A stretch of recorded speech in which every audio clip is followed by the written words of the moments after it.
Abrahah built Al-Qulay's church in Sons, the like of which had never at that time been seen on earth before. He wrote to the Negus saying, I built a church for you the like of which was never built for any king before you, and I will not cease striving until I divert to it the Arabs' pilgrimage. When the Arabs learned of and talked about Abrahah's message to the Negus, a certain intercalator of the Kinina tribe became enraged. This Canaanite then traveled to the Al-Qulay's church and squatted down there, that is, he defecated without anyone seeing, then left and returned home. When Abrahah was informed of this, he demanded to know who had done such a thing.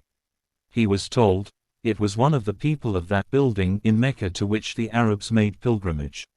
When he heard of what you said of your intention to change the Arabs' pilgrimage to this church of yours, he became angry and so defiled it, thereby indicating that it was unworthy of being a place of pilgrimage. Abrahah was enraged at this, and he swore that he would go to the Kaaba and destroy it. And so he ordered his Abyssinian troops to equip themselves and make ready, and then he set forth with his elephants. Abd al-Muttalib went to report to Quraysh and told them to retreat from Mecca to defensive positions in the mountains. Then, Abd al-Muttalib took hold of the metal door knocker of the Kaaba and stood there with a group of men from Quraysh praying to God and asking his help against Abrahah and his troops.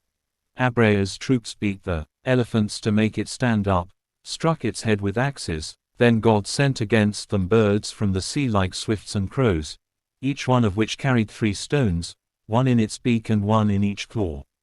The stones were like chickpeas and lentils. Every soldier hit died, but not all was struck. So they retreated in haste along the road by which they had come. So down they scrambled by any path, dying randomly where they went. Abrahah was struck on his body and they carried him away as his fingers dropped off one by one. As they fell, pus and blood emerged. When they got him to Sons, he was like a baby bird. He finally died when his heart burst from his chest. Or so they say. What God did then to the elephant's army was not a victory for Quraysh over the Abyssinian Christians. The victory belonged to the sacred house and served to set the foundation and pave the way for the mission of Prophet Muhammad.